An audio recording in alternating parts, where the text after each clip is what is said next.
School में सबको पढ़ाओ और बेहतर से बेहतर शिक्षा दिलाओ, तो गरीब का बेटा भी पढ़ लिख के आगे बढ़ सके और शिक्षा रूपी हथियार का फायदा ले सके।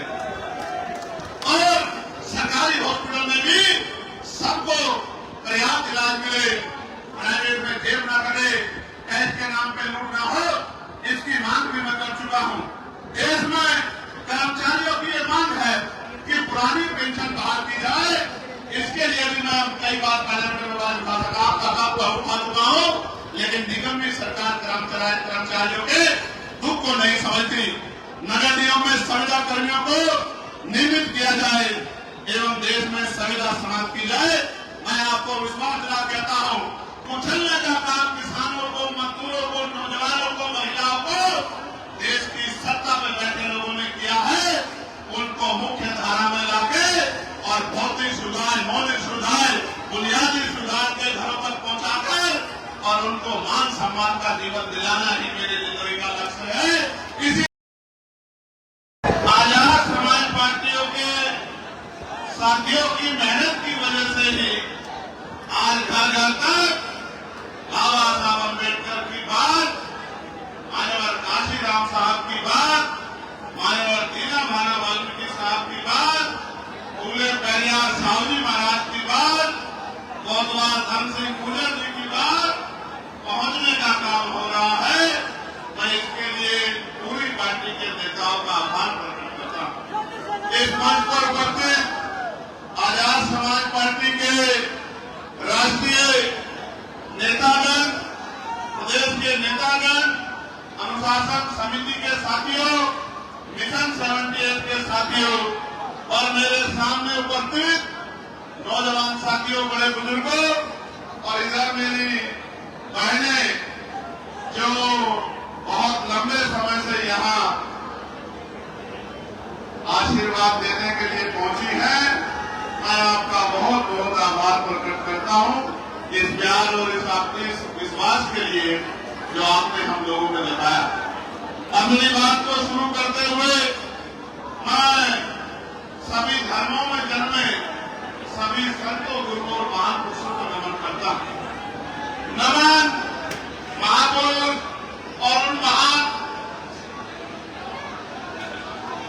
महापुरुषों को जिनकी वजह से भारत में समता, समानता, बंधुत्व, भाईचारे की बात आगे बढ़ रही।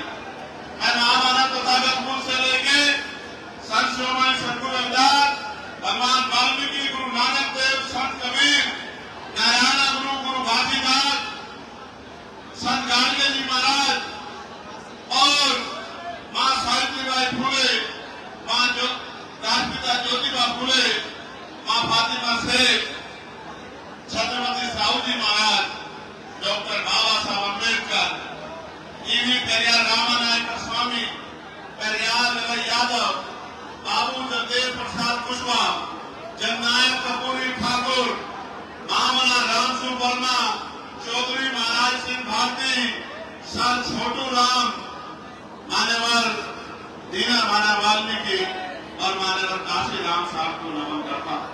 सम्मानित साथियों, ये मेरठ की वो क्रांति रहा है जहां 1857 का गदर, 1857 की क्रांति इसी मेरठ की धरा से शुरू होने का काम किया और कोतवाल धन सिंह गुर्जर और माता देवी वाल्मीकि जी ने उसका नेतृत्व कर पूरे भारत की गुलामी की बेड़ियों को काटने का बिगुल इसी मेरठ की धरती से बजाने का काम किया।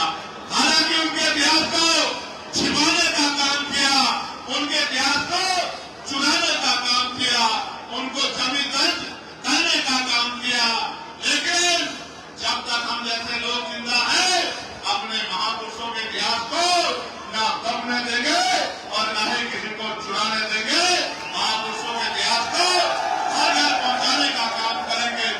जिन कोतवाल सिंह, धन सिंह गुर्जर को, इनके इतिहास को, उनके बलिदान को, मेरठ के संघर्ष को दबाने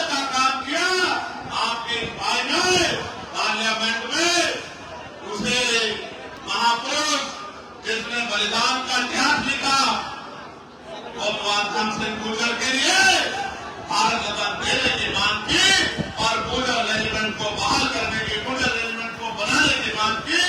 ये मांग मैंने क्यों की, इस बात को मैं आपको आगे बताऊंगा।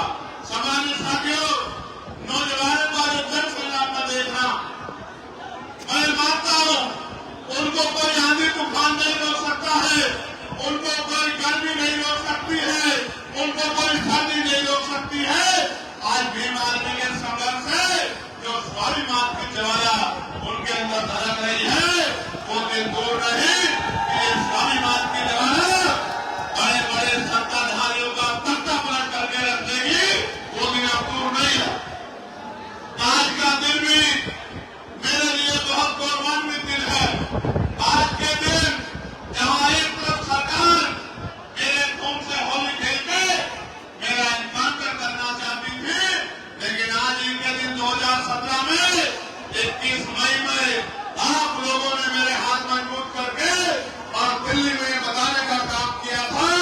आज भी 21 मई है, आज 21 मई 2025 है और वो 21 मई 2017 था जहां आपने केंद्र की और राज्य की सरकार को बताने का काम किया था कि अगर हमारे चंद्रशेखर आजाद को गोली चलाने का काम करोगे तो रक्त की नदियां बहा देने का काम हम सब लोग करेंगे और एक ऐतिहासिक जन संग्राम आपने जुटाने का काम किया था। सामान्य साथियों, मैं कैसे आपका धन्यवाद करूं। मैंने तो एक किसान कमेरे परिवार में जन्म लिया है, एक गरीब मां की कोख से जन्म लिया है, जिसमें तमाम तरह के जीवन में अपने जीवन में तमाम तरह की परेशानी देखने का काम किया। गरीबी देखी, बेबसी देखी, लाचारी देखी, जाति के आधार पर जुल्म जात के अन्याय प्रचार देखा और मेरे पिताजी ने महापुरुषों के रास्ते पर आगे बढ़ाने के लिए मुझे एक ही सीख देने का काम किया और वो सीख ये है कि अगर आप पैदा हुए हो तो आपके जीवन में कोई लक्ष्य होना चाहिए, और अगर आपके जीवन में कोई लक्ष्य नहीं है तो आपका दुनिया में आना और जाने का कोई मतलब नहीं बनता। मेरे जीवन में लक्ष्य है आप सबकी गरीबी, बेबसी, लाचारी को खत्म करके आपको मान सम्मान का जीवन दिलाने का लक्ष्य मेरे मन में है। जिनको कमजोर समझ के कुचलने का काम किसानों को, मजदूरों को, नौजवानों को, महिलाओं को, देश की सत्ता में बैठे लोगों ने किया है, उनको मुख्य धारा में लाके और भौतिक सुधार, मौलिक सुधार, बुनियादी सुधार के घरों तक पहुंचाकर और उनको मान सम्मान का जीवन दिलाना ही मेरी जिंदगी का लक्ष्य है। इसीलिए 16 महीने की जेल काटकर, इसीलिए आपको याद होगा जब दिल्ली में गुरुद्वारा तोड़ा गया था तो दिल्ली में भी लाखों लोगों का सैलाब जुटा के केंद्र की सरकार को झुकाने का काम आप लोगों ने किया था। वो बात भी मैं नहीं भूला। मैं अपने ऊपर बड़ी लाठियों को भूल सकता हूँ, मेरे पैरों के नाखून खींच गए उसको भूल सकता हूँ, मेरे हड्डियां तोड़ दी गई मैं उनको भूल सकता हूँ, मेरे खून से होली खेल के मेरे ऊपर गोलियां चला के मुझे मारने का प्रयास किया गया, मैं उसको भूल सकता हूँ। लेकिन आपकी पीठ पे जो लाठियां पड़ी है उनको ये चंद्रशेखर आजाद भूलने वाला नहीं है। ये बात याद रखना। इस रैली को करने का भी एक मकसद है, इस रैली को मेरठ में करने का भी एक मकसद है। ये मेरठ क्रांति रहा कही जाती है और इसी मेरठ में जब आपकी बारात रोक के आपके स्वाभिमान से खेलने का प्रयास किया जाता है तो मेरी रातों की नींद हराम हो जाती है कि मेरठ की क्रांति राह में अगर अब हमारी बारात रुकने लगी तो बाबा साहब अम्बेडकर ने जो संविधान में हमें समानता का अधिकार दिया था उस अधिकार का क्या मतलब। मुझसे पहले निजाम चौधरी जी ने आपको बताने का काम किया कि चाहे किसान हो, नौजवान हो, मेरे भाई सिख समाज के लोग हों, मुस्लिम समाज के लोग हों, ईसाई समाज के लोग हों, जैन समाज के लोग हों, बौद्ध समाज के लोग हों, पहलवान बेटियां हों, किसानों का 13 महीने का आंदोलन हो, कोई ऐसे संघर्ष लड़ाई नहीं है जिसमें भीम आर्मी आजाद समाज पार्टी ने आगे बढ़ के हिम्मत जुटाने का काम न किया हो, उनका हौसला बढ़ाने का काम न किया हो। आप महसूस करके देखो, जब मैं पार्लियामेंट में नहीं गया था तो ये पैसे वाले क्या कहते थे कि अकेला चंद्रशेखर क्या कर लेगा, तो चेयरमैन भी नहीं बन पाएगा। मेरठ के लोगों ने तो पार्टी के 3 पार्षद बना के आपके उन गद्दारों का मुंह बंद करने का काम किया था और आपने दोनों हाथ उठा के नगीना का धन्यवाद कीजिए मेरे साथ, दोनों हाथ उठा के। नगीना के लोगों ने अपनी मेहनत करके एक पैसा जुटा के और वोट की ताकत से आपके चंद्रशेखर आजाद को देश की सबसे बड़ी पंचायत में भेजने का काम किया। और आप बताओ, पार्लियामेंट में जाने के बाद कोई एक ऐसा मसला बताओ जिसमें आपने आवाज दी हो और चंद्रशेखर आजाद ने उस मामले को पार्लियामेंट में उठा के आपकी लड़ाई को मजबूत करने का काम न किया। कोई एक भी मामला ऐसा नहीं है। जब संत सद्गुरु रविदास महाराज की जयंती का अवकाश नहीं हुआ तो पार्लियामेंट में लड़ करके मैंने अवकाश कराने का काम किया।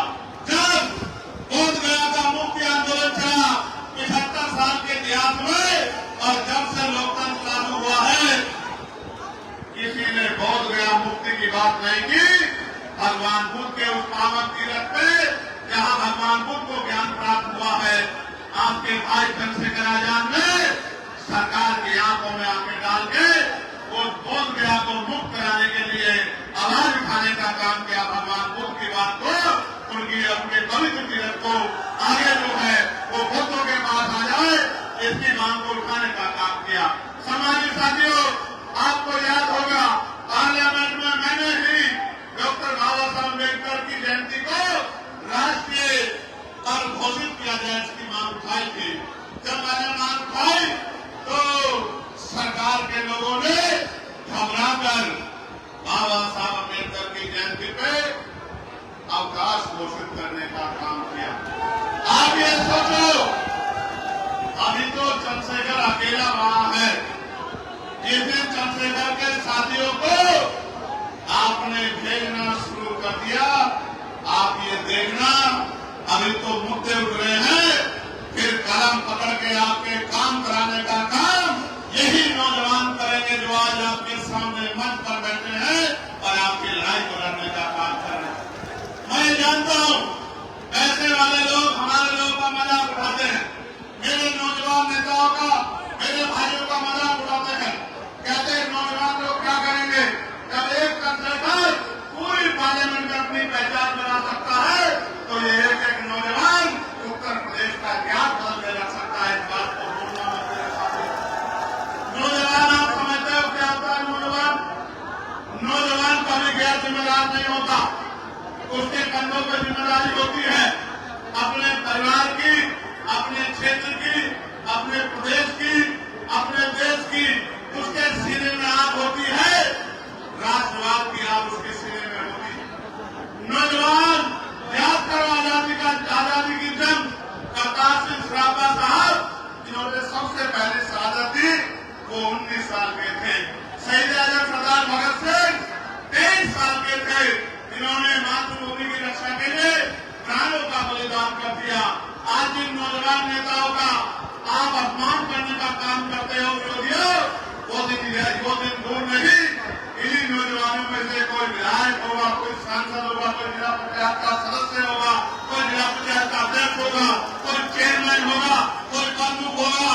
एक दिन जनता ने जिस तरह मेरे सर पे हाथ रखा है, मेरी बात पे पहरा देके इनके सरों पे हाथ रख दिया, वो दिन दूर नहीं कि इन गरीबों की तरफ आग उठाने वाला ज्यादा दिन तक चैन की जिंदगी नहीं जी पाएगा। उसको मिट्टी में मिलाने का काम आपकी संवैधानिक ताकत करेगी। मेरी बात को आप याद रखना। अब वो समय बदल गया है, समय बदल गया। हालांकि आप ये भी समझो, हमारी लड़ाई धर्म की नहीं है। सरकार झूठे राष्ट्रवाद की बात करती है। अगर ये भारत अखंड भारत बना है तो सम्राट अशोक के समय में बना है, जब इसकी सीमाएं अफगानिस्तान तक थी, ईरान तक थी।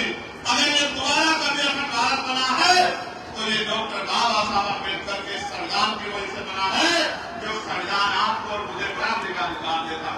सामान्य साथियों, जिसे जिसे ये विरोधी गिराने का काम करेंगे, उसका हाथ पकड़ के हम उनको उठाने का काम करेंगे। आगे देखो,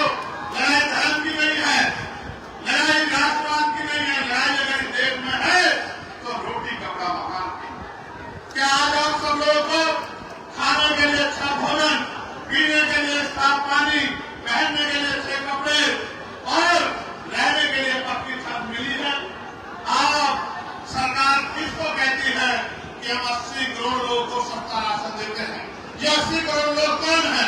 मुझे बहुत जिम्मेदारी से कहना पड़ेगा, ये 80 करोड़ लोग इस भारत के मूल निवासी हैं, इस भारत के बहुजन समाज के लोग हैं, इस भारत के दलित, पिछड़े, मुसलमान, आदिवासी और अन्य धर्मांतरसंख्यक समाज के लोग हैं, जिनको आप अपनी व्यवस्था में आज भी गरीब बना के रखना चाहते हैं।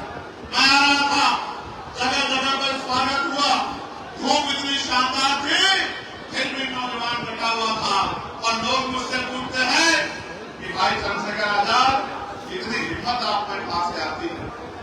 जिस समाज का नौजवान गुलामी की बेलियों को काटने के लिए खड़ा हो जाए, वो समाज ज्यादा दिन तक हाशिए पे नहीं रह सकता। इस बात को मैं समझता हूँ और इस बात को आपको भी समझना पड़ेगा। मैं ये भी मानता हूँ, जिस समाज में सच सुनने की आदत नहीं होती, उनके सामने सच बोलने वाला मुजरिम होता है। आप ये बताओ, क्या मैंने कभी आपका हाथ छोड़ा है?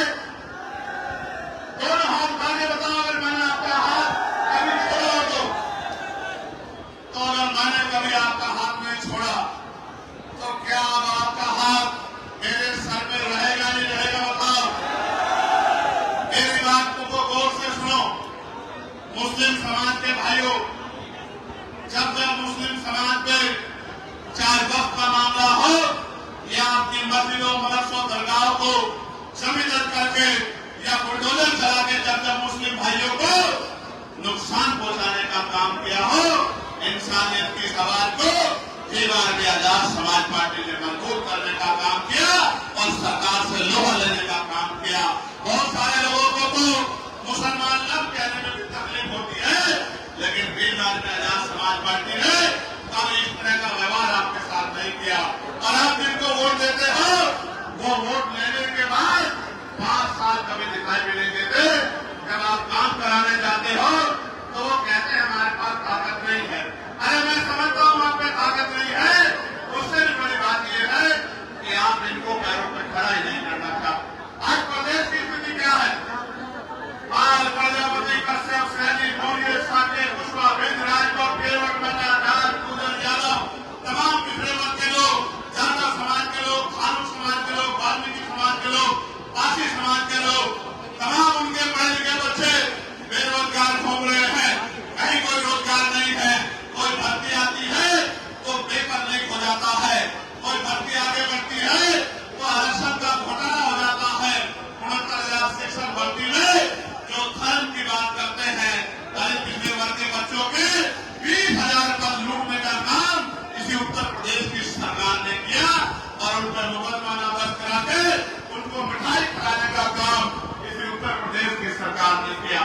सम्मानित साथियों, अगर सरकारी नौकरी नहीं होगी तो फिर आपके बच्चे कैसे आगे बढ़ेंगे? प्राइवेट सेक्टर में क्या है हमारे पास? इसलिए मैंने पार्लियामेंट में प्राइवेट मेंबर बिल में लेके आया कि भाई प्रतिनिधि क्षेत्रों में भी कमजोर वर्गों के लोगों को आरक्षण मिलना चाहिए। और आरक्षण की कीमत उनसे पूछो जिनका बच्चा इस आरक्षण की वजह से नौकरी पे गया है। नौकरी पे जाने के बाद उसने अपने गरीब परिवार के आंसू पूछने का काम किया। जिन्होंने आरक्षण की लड़ाई नहीं लड़ी, उनको आरक्षण की शक्ति का नहीं पता है। ये लोग आपकी वोट लेते हैं और आपकी तरक्की के रास्ते को भारतीय जनता पार्टी के लोग खत्म करने का काम करते हैं। इसलिए आज यहाँ इस मंच से मैं आपसे अपील करने के लिए आया हूँ, अगर स्वाभिमान सम्मान का जीवन चाहिए तो कीमत चुकाने के लिए तैयार हो जाओ, संघर्ष करने के लिए तैयार हो जाओ, मैदान में उतरने के लिए तैयार हो जाओ। क्योंकि मैं जानता हूँ जिस दिन आपने तय कर लिया, दुनिया की कोई ताकत आपके हौसले को कमजोर नहीं कर सकती है और कोई भी बड़ी से बड़ी ताकत आपके सामने नहीं दिख सकती है। ये बात मैं डॉक्टर बाबा साहब अम्बेडकर के मानने वालों की जानता। प्यारे साथियों, आज कोई जिला ऐसा नहीं है जहां दलितों की खाल न पीने जा रही हो, पिछड़ों की खाल न पीने जा रही हो। कोई ऐसा जिला नहीं है। कई मार के रखते हैं, कई बहन बेटियों का रेप करते हैं, कई घर जलाते हैं। जो जमीनें हमें मिली थी, सरकार उन जमीनों को छीनने का काम कर रही है और कोई आपका रखवाला दूर दूर तक नजर नहीं आता। जो आज आपके साथ नहीं खड़ा,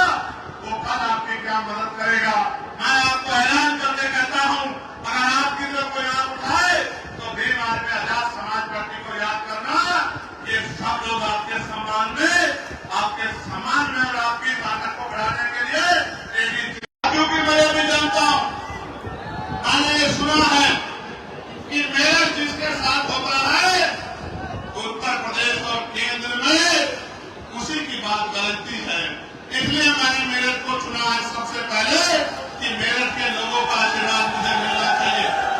बताओ मेरठ का आशीर्वाद मिलेगा नहीं मिलेगा? अब एक बात को गौर से सुना, नौजवानों आपसे भी कह रहा हूं, बहुत तमन्नाएं लेके हम लोग संघर्ष में कि बुनियादी सुविधा मिले, रोटी कपड़ा मकान मिले, नौजवानों को रोजगार मिले, महंगाई और तमाम तरह की परेशानियां खत्म हो।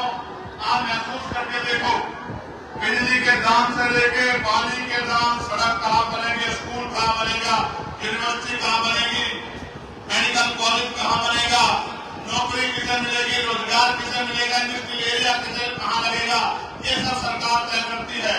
और 2027 में 15 साल का सूखा हो जाएगा। 15 साल का, 15 साल में क्या देखा हमने? थाने में जाते हो सुनवाई नहीं होती, सरकारी दफ्तरों में जाते हो सुनवाई नहीं होती, जुल्म जाती होती है, न्याय नहीं मिलता। इस 15 साल के सूखे में खत्म करने के लिए दिन रात हम लोग जुटे हैं। इस सूखे को खत्म करने में मदद कराओगे नहीं कराओगे बताओ? जब नगीना के लोग इस सूखे को खत्म कर सकते हैं, तो क्या मेरठ के लोग इस सूखे को खत्म नहीं कर सकते हैं? क्या बताओ? अभी भी कोई टैक्स देना बाकी है क्या चंद्रशेखर के लिए? दोनों हाथ उठा के बताओ, अभी भी कोई टैक्स बाकी है क्या?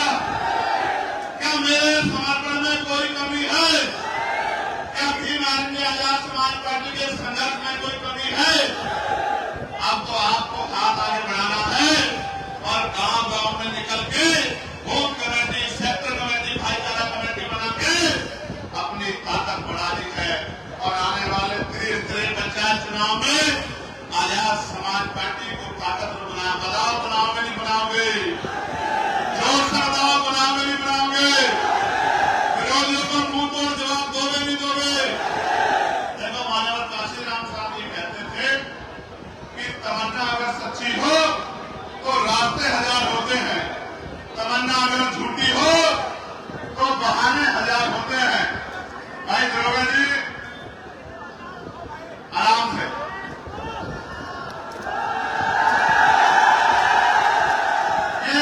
ये गरीब लोग, इनका नेता गरीबों का मैं, अमीरों के नेताओं को फर्क नहीं पड़ता, लेकिन मुझे इनकी आंसुओं से फर्क पड़ता। वो मेरा भाई है, मैं उसको कहूंगा कि वो वहीं रुक जाए। ये भी अपनी ड्यूटी कर रहे हैं, मगर तू ये जान ले, मेरे साथ फोटो खिंचवाने से तेरा जीवन नहीं बदलेगा। ये दिन कलम में ताकत होगी, रोजगार देकर तेरा जीवन बदलने का काम। जब रोजगार मिलेगा, 4 पैसे जेब में होंगे, तो माँ को हवाई जहाज का सफर कराना, माँ को देश दुनिया दिखाने का काम करना, बहनों के सपने पूरे कराने का काम करना, तब जाके मेरे दिल में भी खुशी होगी जब इस काम को आप लोग करने का काम करोगे। मेरी माँ को दुनिया दिखाने का काम करोगे, उनके आंसू पूछने का काम करोगे, उनको सुख सुविधा देने का काम करोगे, उनकी तकलीफों को दूर करने का काम करोगे, तभी जाके मेरे दिल में ठंडक पड़ेगी। और कोई इसके अलावा रास्ता नहीं है। भाई आप चिंता न करो, आपकी मेहनत और हम सबकी मेहनत मिलकर 2027 में उजाला करने का काम करेंगे। मेरे लोगों को याद रखना पड़ेगा। प्यारे साथियों, कुछ मांगे जो मुझको दी गई थी कि इन मांगों पर चर्चा होनी चाहिए। मैं आपको विश्वास दिलाता हूं, आपकी मांगों को पार्लियामेंट में उठाने का काम करूंगा। मैं आपको इस बात का विश्वास दिलाता हूं। मांग ये है कि हस्तिना क्षेत्र को पर्यटक स्थल घोषित किया जाए और रेलवे लाइन से जोड़ा जाए। जिसकी क्षेत्र के लोगों द्वारा लंबे समय से मांग चली आ रही है। मैं आपको विश्वास दिलाता हूं कि आपका चंद्रशेखर आजाद इस मांग को पार्लियामेंट में उठाने का काम करेगा। मैं आपको विश्वास दिलाता हूं। आपकी मांग है शहीद धन सिंह कोतवाल जी को भारत रत्न दिया जाए की मांग आपने की है। मैं इस मांग को पार्लियामेंट में उठाने का काम करूंगा। मैं आपको विश्वास दिलाता हूं। और आपने ये भी मांग कि भारतीय सेना में गुजर रेजिमेंट बनाई जाए। आपकी इस बात को भी मैं पार्लियामेंट में उठा चुका हूं। अभी राजकाज हम पे नहीं है, वरना हम इसको पूरी भी कर देते। मेरी बात को अब याद है। आपकी ये भी मांग है कि मान्यवर साहब काशीराम जी को भारत रत्न से सम्मानित किया जाए। मैं इस बात को भी जोर शोर से पार्लियामेंट में उठाने का काम करूंगा। और एक चीज देखिए आपने भाटी जी, जब मैं गुजर रेजिमेंट बनाने की मांग कर रहा हूं तो ये तमाम लोग ताली बजा के उसका स्वागत कर रहे हैं। इस बात को तोड़ने के लिए मेरे जाने के बाद ये चोटी का जोड़ लगाया जाएगा कि ये गुजर, पिछड़े, दलित समाज में, मुस्लिम समाज में एकता ना बन जाए। आप देखो इनका दिल कितना बड़ा है। बताओ गुजर रेजिमेंट बननी चाहिए नहीं बननी चाहिए? मैं सम्मानित साथियों, एक रेजिमेंट की मांग, जो जमात रेजिमेंट की मांग, वो बहुत पुरानी रेजिमेंट थी, जानते हैं साथियों। मैं उसका इतिहास भी बता देता हूं। ऐसा नहीं कि मैं हवाई बात करता वकील। ये एक ऐसी रेजिमेंट थी जिसने सेकेंड वर्ल्ड वॉर में बर्मा में जाके अपना लोहा मनवाने का काम किया था और बैटल ऑफ ऑनर लेने का काम किया था। अंग्रेजों ने रेजिमेंट को खत्म करने का काम किया, क्योंकि रेजिमेंट ने आजाद हिंद फौज जो देश के लिए लड़ रही थी उनके खिलाफ लड़ने से मना कर दिया था। ये वफादार, राष्ट्रवादी और देश के प्यार करने वाली रेजिमेंट थी। मैं इस रेजिमेंट को बहाल करने की मांग भी पार्लियामेंट में उठा चुका हूं, क्योंकि मैं मानता हूं कि आज हमारा एक नौजवान देश की सेवा में योगदान देना चाहता है, बॉर्डर पे जाके दुश्मन को धूल मिट्टी लगाना चाहता। मैं इस बात को मानता। मैं तो चाहता हूं हर किसान को मेरे की भारतीय सेना में पर्याप्त हिस्सेदारी होनी चाहिए। देश की शिक्षा और चिकित्सा एक समान की जानी चाहिए। इन दोनों मांगों को मैं पार्लियामेंट में उठा चुका हूं कि राष्ट्रपति हो या किसान मजदूर की संतान, सबको शिक्षा एक समान, सरकारी स्कूल में सबको पढ़ाओ और बेहतर से बेहतर शिक्षा दिलाओ, तो गरीब का बेटा भी पढ़ लिख के आगे बढ़ सके और शिक्षा रूपी हथियार का फायदा ले सके। और सरकारी हॉस्पिटल में भी सबको पर्याप्त इलाज मिले, प्राइवेट में जेब ना कटे, टैक्स के नाम पे लूट ना हो, इसकी मांग भी मैं कर चुका हूं। देश में कर्मचारियों की ये मांग है कि पुरानी पेंशन बहाल की जाए।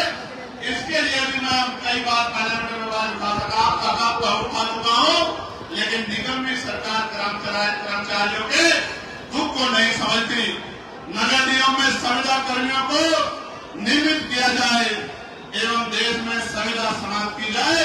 मैं आपको विश्वास दिला कहता हूं, जितने संविदा कर्मचारी अभी जिस डिपार्टमेंट में लगे हैं, आजाद समाज पार्टी ताकत में आने के बाद सबको पक्की नौकरी हम लोग दिलाने का काम करेंगे। ये बात मैं आपको विश्वास दिलाता हूं। नगर निगम में नहीं, 2 अप्रैल 2018 में जो SC/ST के लोगों पे झूठे मुकदमे लगा के यहां भी शहादत हुई थी, मुजफ्फरनगर में भी शहादत हुई थी। आपको अंकुर याद है नहीं याद है? शहीद हमारा भाई अंकुर,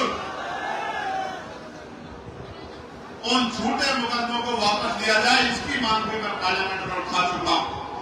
वक्फ बिल जो देश के मुसलमानों के खिलाफ है, इसको वापस लिया जाए, इस कानून को वापस लिया जाए, इसकी मांग भी हमारी पार्टी जोर शोर से उठा रही है। और तहसील मैदान मवाना में जो 40 वर्षों से रविवार को 1000 लोगों द्वारा अपने ठिये लगा के अपने परिवार में बच्चों का पालन पोषण करते थे, वर्तमान सरकार उत्तर प्रदेश के मंत्री के इशारे पर पुलिस द्वारा पैड लगाकर सामान बेचने वालों पर लोगों पर लाठीचार्ज किया गया, और जिसके कारण में रोष व्याप्त है और रविवार को पैड पुनः लागू किया जाए। भाई मेरी बात पे गौर करना आप सब लोग। सरकार रोजगार तो नहीं दे पा रही है, नौकरी तो नहीं दे पा रही है, इंडस्ट्रियल एरिया तो नहीं लगा पा रही है, लेकिन अगर छोटा मोटा ठेली वाला, सड़क वाला, पटरी वाला, फेरी वाला, ठिये वाला अपना काम करता था, तो इनको भी उजाड़ने का काम कर रही है। जो सरकार गरीबों को उजाड़ने का काम करेगी, फेंकने का काम करोगे नहीं करोगे बताओ।